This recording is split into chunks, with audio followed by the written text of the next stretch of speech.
Welcome to the Wellness for Women show, where we talk about life, weight loss and everything in between.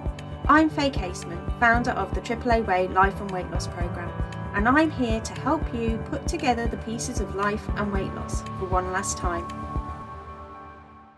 This is an episode of the Wellness for Women show, filmed live in the free Facebook group. I'm talking about keeping it real, the power of making small daily commitments for life and weight loss. So, do you ever feel overwhelmed? Let me know in the chat if you ever feel overwhelmed. Again, whether you're watching this live or on replay, play along. The more you play along, the more you'll get out of it. Maybe you're overwhelmed by your to-do list. Maybe you're overwhelmed by how much weight you've got to lose, overwhelmed by stress of daily life. Overwhelm, I would say, you're a very lucky person if you don't get overwhelmed or you don't get stressed at some point in times. I think these are all normal things to happen. But it can still be quite tough to stay on track, right? When there's so much going on. It could lead to you feeling down. You could be down on yourself. Maybe you feel like you're not meeting up to your expectations. Your life and weight loss goals might be impacted by it. It can feel quite hard and everything feels quite unachievable sometimes, and it might make you feel like quitting. So in today's live, I'm going to dive into this a little bit more, talk about how we can make small daily commitments for yourself so that you can stay on track, avoid feeling as overwhelmed as perhaps you might do right now, so that you can find sustained results in your life and weight loss. So, as usual, quick intro from me for anybody that's new around these parts. I am Faye Caseman, creator of AAA Way Weight Loss Programme, where I help women lose weight for good by ditching traditional diet methods that perhaps haven't worked or lasted for them in the past. And I do this by teaching my AAA women a simple weight loss technique that they can do anytime, any place, anywhere. And for the VIPs, so the paying members of the weight loss group, they also get to learn how to self-coach for life and weight loss, and plus get access to coaching and support from me. So that's what that is all about. And as usual, if you want the show notes, leave me a hashtag show notes and I'll bob you the link over to those. So this is just this in written form, but it's handy and it's handy to keep. And if you want the details for the free weight loss program, leave me a hashtag food freedom and I will shoot you the link over for that. And it'd be lovely to have you there. Okay, so moving on without further ado. So first bit, pitfalls of expectations. So there is no doubt that life can be and feel quite challenging at times. I say whether it's getting your weight loss under control, getting buff at the gym, trying to work deadlines, meeting deadlines, or just simply just trying to tidy the house sometimes, right? If you're anything like me, you probably start off every day with a set of expectations for yourself, possibly about others, possibly about just in general how life should go down that day. You've got hopes, you've got dreams, you've got wishes, and these can all mash together sometimes, and then you set out about your day. And it's possible, I say, if you're like me, that you have some really big dreams as well. Things that you want to happen and happen yesterday. I know that certainly was me at the start of my weight loss journey. It's been me starting my business. I just want to have everything in place because I'm so excited about what the future holds for all these plans and dreams. But what happens when your expectations are not met? So judgment of yourself, judgment of others, and judgment of the situation. Now, you might not like to admit it. I know I didn't like the idea of classing myself as a judgy person, but judgment is a part of being a human being. It is inbuilt in all of us. It's as I quite often say, it is it goes back to the old caveman women person days where we needed to have judgment in order to survive. Should we go and have a look in those trees? Oh no, there's a saber-toothed tiger. But now in modern day times, we find judgment about modern day things, and that's a completely different kettle of fish. And so the problem with judgment is, unless it is discerning judgment, it can lead to you feeling quite emotional, whether that be stress, beating yourself up, getting frustrated, feeling disappointed, and, you know, probably a whole range of other emotions. So when trying to make changes in our lives, whether that be weight loss, fitness, work related, it's easy to get caught up thinking that we should be making massive leaps and bounds each day. You know, we see people all over TV, reading in, we read it in magazines, it's all over social media about people who've achieved these amazing things, and it looks like they've done it so quickly and easily, you know, and that can be tough, you know, and then we can lead to having thoughts like feeling that we're broken or that we're not enough, you know. I mean, I'm conscious even, well, that sounding big-headed, but, you know, there's even the possibility that somebody looks at me and thinks about my 70-pound weight loss, and it's just like, oh, I wish that was me, or something like that, you know. But it took time to do that and work, and that's what I now help people to do ultimately. But believe me, it wasn't all plain sailing. It wasn't just like, yeah, I just dropped 70 pounds overnight, and I wouldn't have wanted it to be either, because I don't particularly advocate fast and furious weight loss methods. I'm concerned for the longevity of them. I'm concerned about health. When you drop a lot of weight in a quick succession, I don't think that's necessarily healthy for your body. I feel like it's got to catch up, really. And also, I think it can leave you with more loose skin than you'd ideally want as well. So, you know, slowly catch your monkey. Be the tortoise, not the hare. Those are definitely things that I would advocate.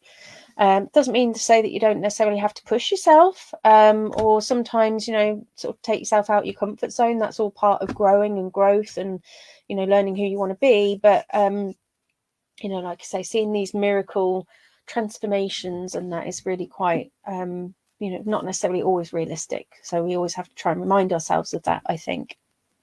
Okay, so what do you need to do to break the cycle? Well, in short, you need to chunk it down. So if you are looking at bigger plans, so, you know, so great expectations, not the book or film here, but in life, you know, what is it that you want to achieve? Who do you want to be? You know, when it comes to making changes in our lives, we often focus on the end goal, the end result being what we want to achieve. You know, it can happen again in all life areas, but it's particularly true in weight loss. You know, as you can get quite fixated on reaching a certain number on the scale or fitting into a certain size of clothes. But what's important to know is that can then create overwhelm if you're looking at the proper end goal. So again, let me know in the chat if you're watching live or on replay, you know, do you feel overwhelmed by your goals? Again, whether that's life or weight loss. Do you find that you've got these big grand plans that you want to undertake, and you either don't know where you want to start, or you just feel like they're just too far off in the distance? Again, that certainly happened to me at the start of my journey. I wanted to lose 70 pounds. It seemed really daunting and really unachievable. I'd never lost that amount. I didn't think that it was possible. I was somebody who would go to the traditional diets, your Slimming World, your Weight Watchers. I'd lose two stone. Typically, it was always 2 stone. I'd lose 2 stone, and then decide that it wasn't really working out. I either felt restricted or just somehow I just couldn't keep it up past that 2 stone mark. And I think it was just, again, it was still just the overwhelm, you know, and the constant sort of battle with it, because it never really gelled with me. And so the goals were just too big, and my brain, as the brains work, you know, was trying to defend me, trying to keep me safe from those feelings of emotional turmoil or that fear of failure. And so it throws up all the evidence then to try and keep you safe and keep you playing small, you know. So you get thoughts like, well, why bother? It's all too much. Or, you know, we've never succeeded in a diet before. Why are you going to succeed this time? You know, we shouldn't have to be doing this. Dieting sucks. You know, you name it. You know, let me know in the chat what kind of inner chatter you have going on about your life and weight loss goals. You know, it's helpful to share these things. I think in sharing them, you realize that it's perfectly normal. You're not alone. That's why accountability to yourself and to others is so important and a big pillar of my program. Okay, so again, going into weight loss, those thoughts is what makes the weight loss hard. That's where the battle comes from, ladies. But the point is, you don't have to battle with it. There are tips and tricks that you can use to make weight loss feel easier. So I'm not saying that it's not going to be, you're not going to need to work. Of course, you'll need to work, but there is a trick to making it feel easier. In part, that's chunking it down. So, if it's weight loss that you're working on here, why not just aim for your first pound or your first 7 pounds? Make it easy. It's all about hacking your brain at the end of the day. If you increase the pressure, you're likely to sabotage. Decrease the pressure, you're more likely to stay motivated. So that's my thoughts on Great Expectations, the bigger plan. And then we've got Great Expectations, the dailies. So what about our day-to-day expectations? So what I've personally found is that I have a lot of things that I want to do and achieve across all of my life areas: work, home, my business, well-being. Plus I wanted them yesterday. And I have, and then I just have more expectations. And, I have more expectations of myself again. Again, mostly of myself, sometimes of others, but not as much as it used to be because of the self-coaching that I've done. And sometimes, again, sort of expectations and judgments on the situations that come up. Again, this is life. It's what happens if you go through life leaving it unchecked, basically. And this is where it leads to overwhelm. We end up overstretching ourselves, compounding the issue. And then what happens is we end up with unmet expectations. And we all know what that feels like. You feel like you've let yourself down. It's then that sick feeling in the pit of your stomach when you realize that you didn't do it again. That feeling of shame, inadequacy, and just not being good enough.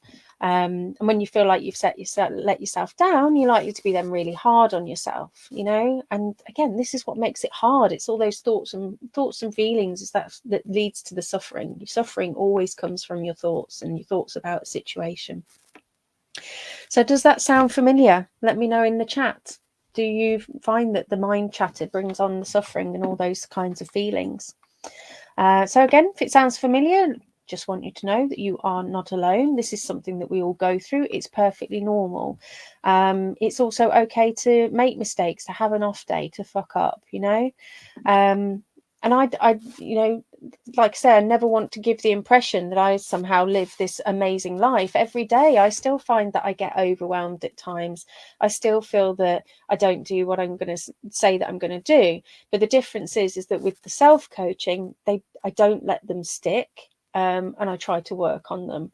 And it means that most days I manage to work myself through the thoughts and feelings that I've got going on, so that, again, with coaching is not, so for clarity, coaching is not therapy. So therapy is where your life is sort of more dysfunctional. Then you've got a normal life, which is functional, and then coaching takes you from the functional to the extraordinary. And so it's just about kind of trying to increase your daily levels, basically. So you just kind of step in and growing and just growing up and up and up, really. And this is where, like I say, I do a lot of mindset work. I call it mind ninjery, because like thoughts, like stealth little sausages, they come in and they're all dressed in ninja gear, but then you can combat them with a bit of ninjering. So that's why I call it mind ninjery. And so there are practical steps in which you can take to try and avoid the overwhelm and try to work on these thoughts and feelings. So what is the key to managing expectations? Well, it is setting realistic commitments and small, doable actions. So I've talked about these in my previous lives. So if you want the links for any of those, so I did one on gathering awareness for weight loss, which and also stepping into action, where I run you through the principles that I cover in those 2 modules within my AAA weight loss program.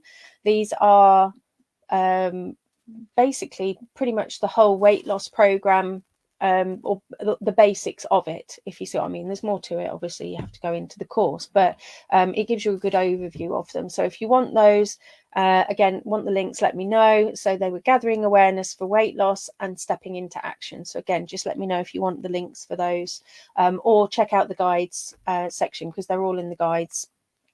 Okay, so setting realistic commitments. So what's that all about? So it wasn't until I changed or started working on my mindset and started to focus on making small daily commitments to myself that things really started to change for me. And so once I started to make these small changes, that's when the weight started to come off.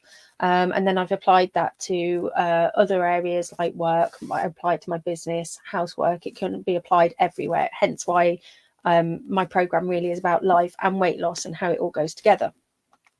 And so there's no point starting off with some grand plan, a massive to-do list as long as your arm, that you can't realistically achieve. All you're doing is setting yourself up to fail. And so in weight loss, for example, we're conditioned by the diet industry that you have to restrict, you can only eat good food, you should do this, you should do that. But at the end of the day, is that realistic? Is that realistic for where you are right now at this precise moment in time? Or is it realistic with a little push? Because as I say, it's absolutely fine to push yourself and to take it up a level. But if you are trying too hard, you're making your journey so much harder than it needs to be. And certainly if you are knuckling your way through it, yes, you may lose weight, certainly to start off with, because any diet will work if you stick at it and you do it. But the question is, can you sustain it? Do you love it? Or are you just going to quit? Or are you going to find that you're then in a yo-yo cycle because you're restricting and then overeating, restricting and overeating, which is what the diet cycle tends to lead you into. Whereas with my program, it's more consistent. Okay. And again, this comes down to hacking your brain again. If you feel restricted, your brain is going to fight you tooth and nail. It's not a feeling that it tolerates. And ultimately, you're putting your body into self-defense mode. So it will throw up all the shady thoughts, and it will give you urges, and it will give you cravings. And this is why I encourage my AAA way women to be super realistic with planning their food. There is absolutely no point in saying that you're going to eat a salad because you think you should, only to then break your diet and declare yourself a failure. You would be better off setting a realistic plan for yourself and then trying to level up, which is, again, literally all I've done to lose 70 pounds. It was so easy in that sense. It's more sustainable, and you stay more motivated. And like I say, the same works in other life areas. You want to get your house spick and span? Don't reel off a big list. It's just going to seem daunting. So set yourself just one or two things that you can do. And chances are what you'll end up doing is more in the end, because once you've started, you gather momentum. Whereas if you don't start and you procrastinate because you're daunted by that list, you'll get less done. So the key is to make daily commitments that move you close to our goals without putting a ton of pressure on yourself that you can't sustain. You want positive pressure, not negative pressure. And maybe you're thinking, well, this sounds great, but surely I won't get anywhere. It sounds too easy, or I hope it sounds easy, because the whole point is that it is easy. You make it easy. And in fact, it's a question you should ask yourself daily. How can I make things easier today? We want joy. This is why one of my lines on my website is ditch the diet, find joy, because it doesn't have to suck. So the importance of the 1%. So this is where the stepping into action part comes. As I say, there is a live purely on stepping into action, should you so wish to seek it, or let me know if you want the links. And so with that, it's about creating that right nudge in the right direction to get you to your goals, but in a way that, as I said, feels really easy and doable, but yet pushing yourself with that positive pressure. So it's about gathering wins so you can keep up your motivation and keep momentum, which in turn is where you gather the consistency. So rather than go hard and go home, which is what makes it feel hard, you look to, again, try and become the tortoise, not the hare, and just try to make it realistic and sensible so that you can just keep bobbing along, basically. And that is by far how you will build lasting success, because this is where you are genuinely changing habits that are going to last you for a lifetime. And at the heart of it, of course, there is still that element of self-discipline.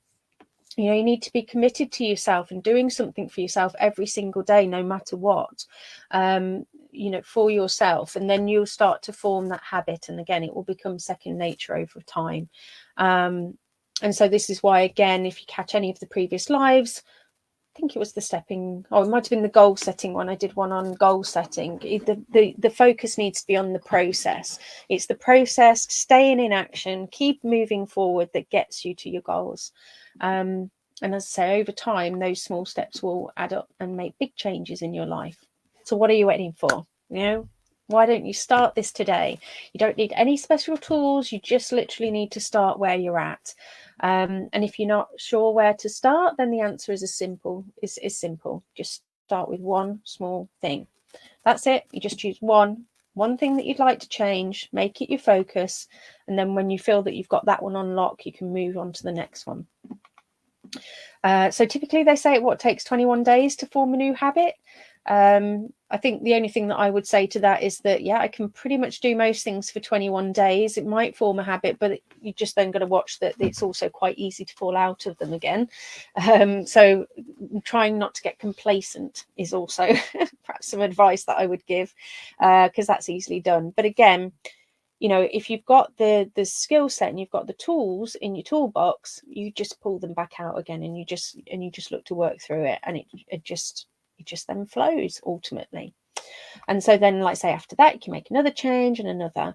Or you can just take it day by day, or even meal by meal. I mean, so when I tried dieting before, I always tried to make like week-long meal plans, and so I'd start at the end of the week, start at the start of the week, trying to make a meal plan, and then I'd get to some part in the week, and something would have gone off, and or I'd get to that day and I didn't want it,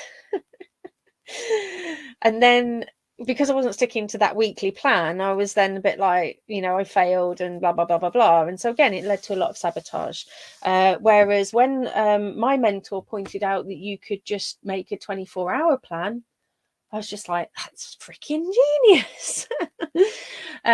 So again, it's about what works for you. So for me, it's handy to have a loose idea of your week at the start of the week, but you've also got to have that flexibility. It's got to be realistic. It's kind of got to fit with you.